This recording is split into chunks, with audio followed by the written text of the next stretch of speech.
One of the things I've noticed with my kids is nobody wants to make a phone call anymore. And it's amazing. People don't pick up the phone. And I have this conversation a lot with my own peers that, and it's not meant to be a criticism of the younger generation, but we do find it quite frustrating sometimes. The value in talking face to face, in picking up the phone, in having a conversation cannot be underestimated. You learn best. People, there's this working from home, but what we're finding is the people who are coming into our business who are starting out on their career path, they're not learning from the people around them because people aren't in the office. So it's go out, make those contacts, pick up the phone. We'll say, "Oh, how are you getting on with this? Where's that person at?" And they'll say, "Well, I sent them an email." And it's like, yeah, but 2 or 3 days later, yeah, I chased them on email. Pick up the phone, try and chat to them. Honestly, the power of talking to people cannot be underestimated. And that face-to-face contact, knowing how to make communication, knowing how to have a conversation, and the people skills around that are so valuable.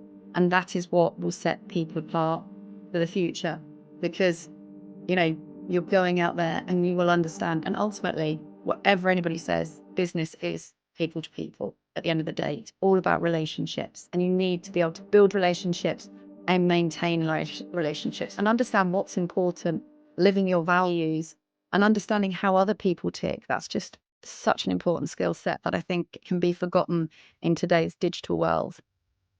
Mm, that's such golden advice. Hi, I'm Sia Kantaria, and welcome back to Female Founder Stories, Women at the Top, Told by a Teen. You and I are going behind the scenes of entrepreneurship, hearing from incredible women about the grit, the setbacks, and the breakthroughs it takes to build something real, told in a way that makes you think, I could do that too. Today's guest runs one of the UK's most recognisable food brands, but her story isn't just about business. It's about coming home, starting over, and leading with purpose. Sarah Dean is the chair and owner of Noble Foods, the company behind Happy Eggs. It's a 105-year-old family business built on farming and food. But Sarah didn't just start out in the boardroom. She actually trained as a Norland nanny, took her own path for more than a decade, and only came back when she decided to buy the company back into full family ownership. Since then, she's rebuilt the business from inside out, redefining its culture, its values, and its vision for a more sustainable future. So, Sarah, welcome to Female Founder Stories. It's amazing to have you here.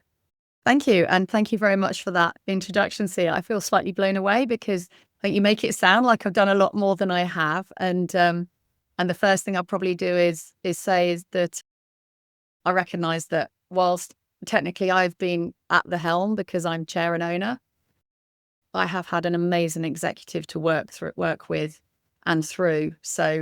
And it's actually been through those people that the real transformation has been able to happen. So it's really important to recognise the people who work in the business that actually manage to achieve change. But thank you. Lovely to be here.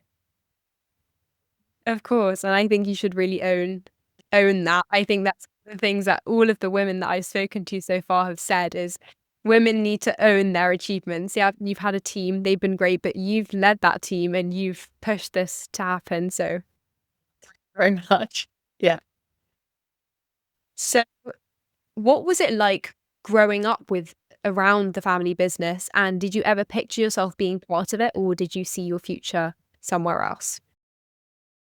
Yeah, I did grow up around it, but actually ours is an unusual family business because it's been through so many different ownership changes. It's like we were never meant kind of to be a family business because my great grandfather started it. My grandfather and his brother ran it with my dad and all of his cousins working in it. And then it got sold entirely to a PLC. And that was just before I was born. And it was owned in that PLC with my dad and the cousins working in it for about, God, 20 years, really. And I grew up around it, and I lived next door to a packing centre, but I didn't actually, nobody expected to really go in it. It had our name on it. It was called Dean's Farm at that point. And I'm obviously Sarah Dean. And but we didn't expect to own it, and I never expected to work in it. And then my dad, when I was 20, 20-ish, yeah, and I was training at Norlands, and I he actually bought the business back himself, did a management buyout. And at that point, I had this kind of question as to whether or not, what did that mean for me and my brother. I had a brother at the time. He was 2 years younger than me. And we had this question about, what does that mean? And we decided it didn't really mean anything because I was nannying, he was a mechanic. But then a year later, my brother died, and suddenly, and when he died, I kind of reevaluated everything. And I went to university, agricultural university, because I decided I was obviously going to inherit suddenly this business that my dad had worked all his life in and worked so hard for. And I went to Harper Adams and I did a degree, and I hadn't been very good at school at all. I'd never really engaged with it. And when I went and did my degree, it felt really applicable. I could really understand everything I was doing. And at that point, that's when I had a year out. I worked in another food business for a year, decided I wanted to come into the business, and came into the business. And then I was in the business for about 6 years. I managed the Tesco account, which I grew. And so I never really moved on from that place because I ran it for so long. And then I started having children.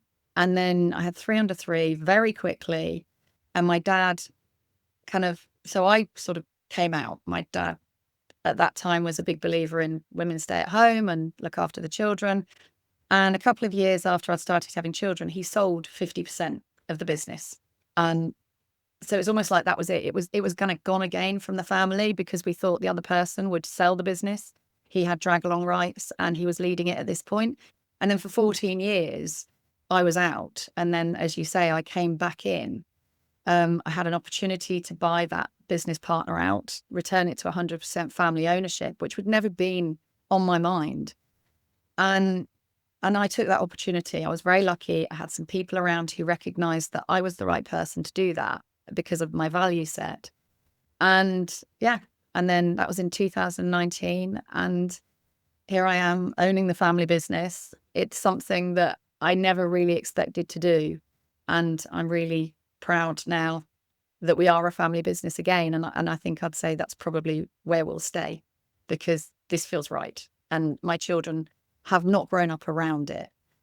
And again, much like me, we were owned by somebody else. Well, it felt like we were during the years that they were growing up. But now they understand that there is a certain responsibility around owning a family business.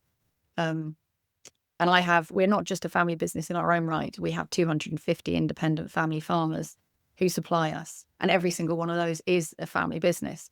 So the whole thing about, passing on to the next generation and, the challenges around food and farming at the moment with the government, it's hard work for them. And that's it. So I have responsibility to take very seriously. So That sounds amazing. It's not just that you've kind of redrawn it to be a family business, but you're also supporting so many other family businesses. I think that's incredible. I have a quick question about the values. You're talking about specific values that you think that you've re-encouraged and instilled into Noble Foods. Can you give us some examples of some of those values that you think are really key to why Noble Foods is different? yeah, so I suppose when I came back in, I was quite naive. I'd been out, like I said, and when I grew up, when I was working in the business, we had this lovely, it was very warm. My dad is a fantastic relationship person. We had amazing relationships with a lot of our producers, some of them who've been supplying for like 20, 30, 40 years. And that's gone through generations as well. But then I suppose that had felt like it was slightly lost, putting people first, understanding that if we want people to be happy working for us, they have to, understand why we're doing it and what we're doing it for. And you have to treat them well. You have to make them feel valued. You have to make them feel heard. You have to allow, anybody who works with you or for you has to be able to be authentic in the role that they're doing. You have to support people. You have to develop them. And I think that was something that was really important to me. And also I come with a slightly different bias. And as you'll find that through generational change, each generation will bring their own kind of set of values and purpose. My dad always wanted to he instilled in me this quality leadership of the industry that we pride ourselves on, where we want to be looking to always progress. But then alongside that, I feel that I have bought something that has like a deeper connection to the planet and to sustainability and protecting the planet. We talk a lot about carbon footprinting, and that's something that I've bought into it. So I owned a business for about a year before I had my new CEO come in. So we've got a new executive, and my CEO is Duncan Everett. He used to be CEO of Kerry Foods, and I knew instantly he was the right person for me when we were interviewing, because he did a presentation and you could tell he felt really emotional about the fact that he would be leaving a business that he'd been with for 25 years. He cared about the people in it.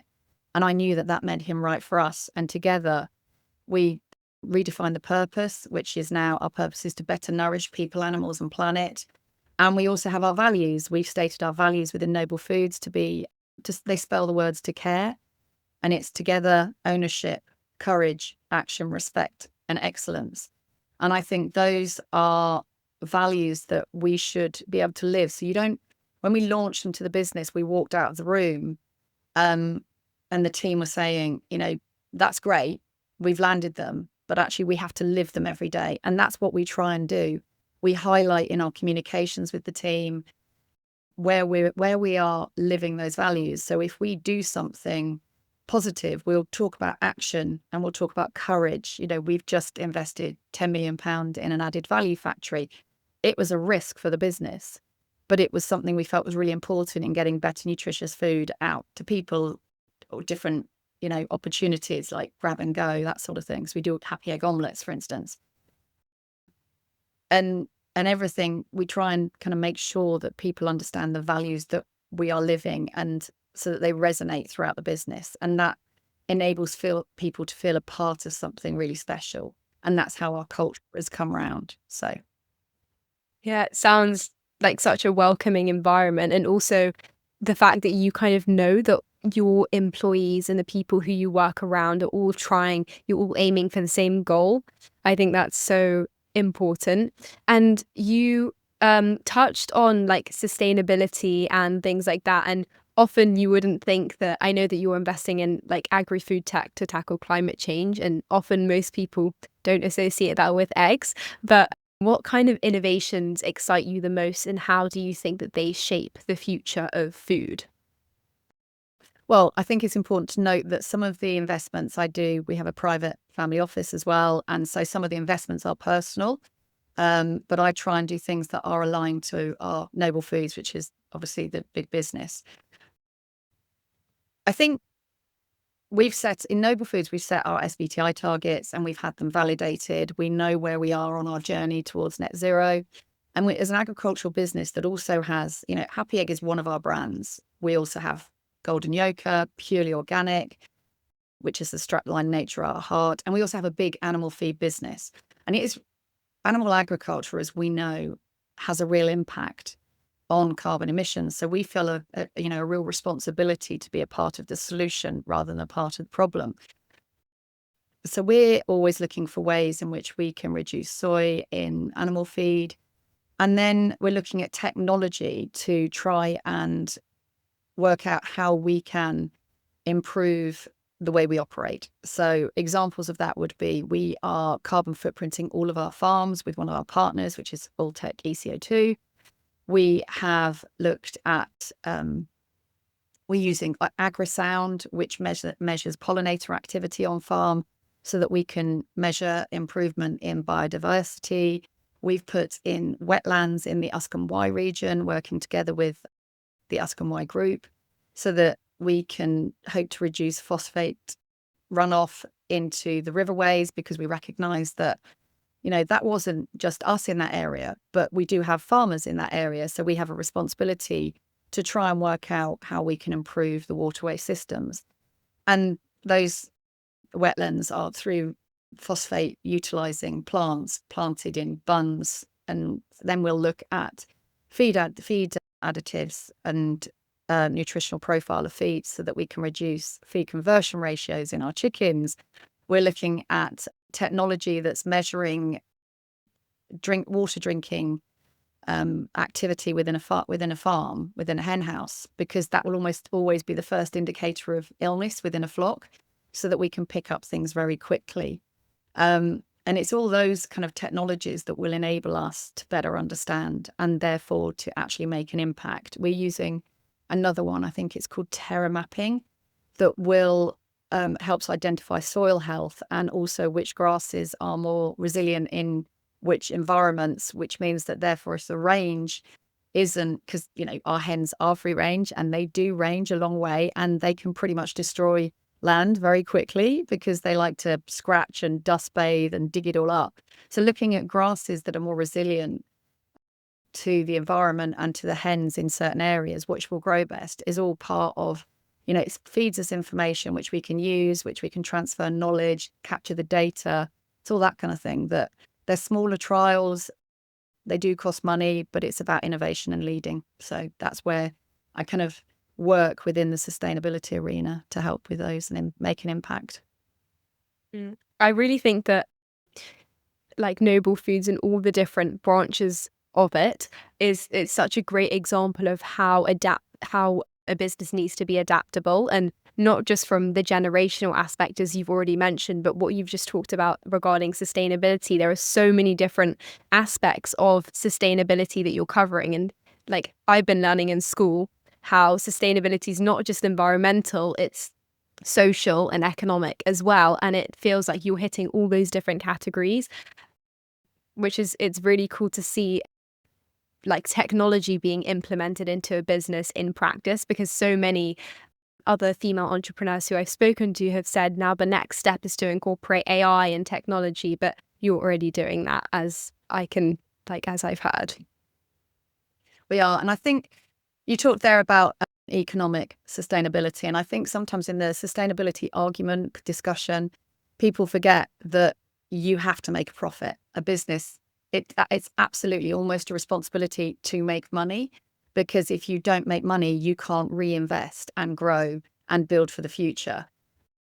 And there's something about the people that you are employing as well, where you actually have to reward them. Everybody has a value set, and no matter how kind of philanthropic they feel or values led, everybody needs their basic values met. So if they don't feel they're being paid enough and being rewarded in that way, then everything else can be forgotten. You have to get the basic pay level right, or else nobody works for free, and everybody will start to feel people will start to feel undervalued if you don't meet that need.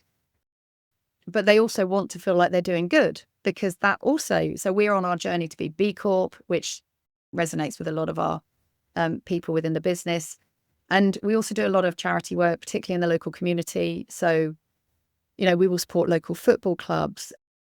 We also have a partnership with City Harvest. We have partnerships with Magic Breakfast, and we have partnerships. City Harvest are a food distribution business and charity in London, which actually my CEO happens to sit on the board of. He's a trustee of now, and that's come through that relationship.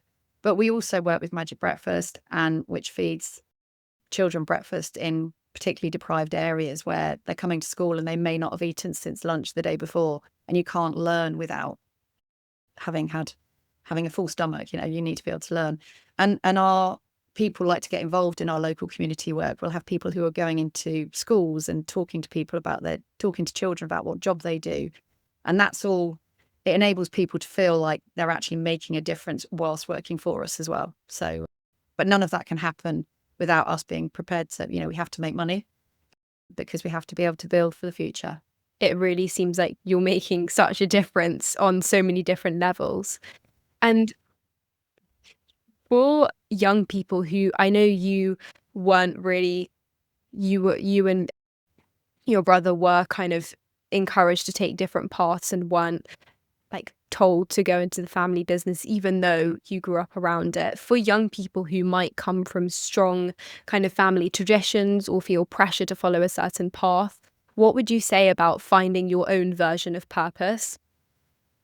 Well, that's a really interesting one. I have 3 children who are all teenagers. Well, one's over 20. They're two of them are 20-year-olds now, but they're all at university. And I talk to them. There are two things I say to them. One is responsible ownership, where we talk about responsible ownership in terms of, I describe it as like a garden, where it could be plants, it could be vegetables, whatever, flowers.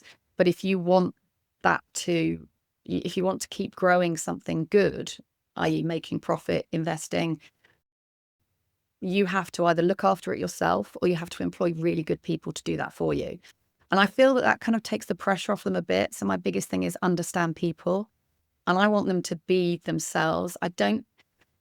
Somebody won't be happy and be able to do a good job if they're not doing something that they enjoy and are passionate about.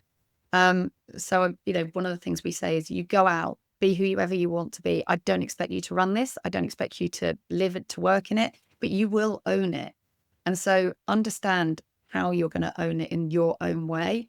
And you have to find out who you are. So we say work for 3-4 years externally. And then if you want to come in, you can, but they can do internships or whatever else they want to do.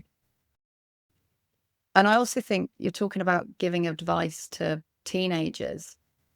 One of the things I've noticed with my kids is nobody wants to make a phone call anymore. And it's amazing. People don't pick up the phone. And I have this conversation a lot with my own peers that, and it's not meant to be a criticism of the younger generation, but we do find it quite frustrating sometimes. The value in talking face to face, in picking up the phone, in having a conversation cannot be underestimated. You learn best, people, there's this working from home, but what we're finding is the people who are coming into our business who are starting out on their career path, they're not learning from the people around them because people aren't in the office. So it's go out, make those contacts, pick up the phone. We'll say, oh, how are you getting on with this? How, where's that person at? And they'll say, well, I sent them an email. And it's like, yeah, but 2 or 3 days later, yeah, I chased them on email. Like, pick up the phone, try and chat to them. Honestly, the power of talking to people cannot be underestimated. And that face-to-face contact, knowing how to make communication, knowing how to have a conversation, and the people skills around that are so valuable. And that is what will set people apart for the future, because, you're going out there and you will understand. And ultimately, whatever anybody says, business is people to people. At the end of the day, it's all about relationships, and you need to be able to build relationships and maintain relationships and understand what's important, living your values and understanding how other people tick. That's just such an important skill set that I think can be forgotten in today's digital world. Mm. That's such golden advice, and it's really true as well. More and more we're turning to screens rather than face-to-face interactions. Even I can see that. I call a lot of my friends now instead of meeting them in person just because it's easier. But actually that face-to-face interaction is so important. And also what you talked about, approachability, being able to have a conversation, an engaging conversation, and being able to listen to other people. I think all of those skills and not just so useful for real life, but I can also really see how much you're trying to instill them in your business. And I can see that around the culture that you've talked about so much during these last 20 minutes. The culture of how you employ people, the qualities you look for in employees it's passion, it's real passion and also ambition. And thank you. That was really, really great advice. And so you've done so much. We've just discussed you've done so much with Noble Foods and redefining it, bringing in a real welcoming and warm culture and giving back to the community so much. But what does success mean to you now? You've both personally and in business. Right. I suppose there's a couple of ways I'd look at it. Success, obviously, there is a level of financial success. I think that's important because everybody wants to be a part of something that's winning and that's doing well. So if people work with you, they want to be able to go, that's brilliant. We hit our budgets. We've done this. And it also, as I said, enables you to reinvest. I want to have a happy workforce. People who work with us are part of our team and our community. And I want them to feel valued and heard. And then they'll stay with you for the longer term. Or if they leave, they might come back again. Or if they're out there, then they're ambassadors of your business. So I don't expect people always to stay with the business forever and ever. But if they're going to go out there, I want them to talk about us with a positive light. So that is a measure of success, the way people talk about us. Our farmers being able to invest, my children to be happy. I think they're all really important, but I suppose it's what you leave behind. It's the legacy you leave. Am I a good ancestor? When people talk about me in 20, 30 years, what will people say about me? That, I suppose, is what would define success, because I want that to be something that kind of says, I left a good legacy. I've left behind something that will grow and the values will live on long after me. And that, for me, it makes me emotional thinking about it. But yeah, that for me would probably define success. So yeah, God, that does make me emotional. There you go. And women should not be afraid of being emotional, because yeah, if something resonates, if something matters, if it's important to you, it is also emotional. So there you go.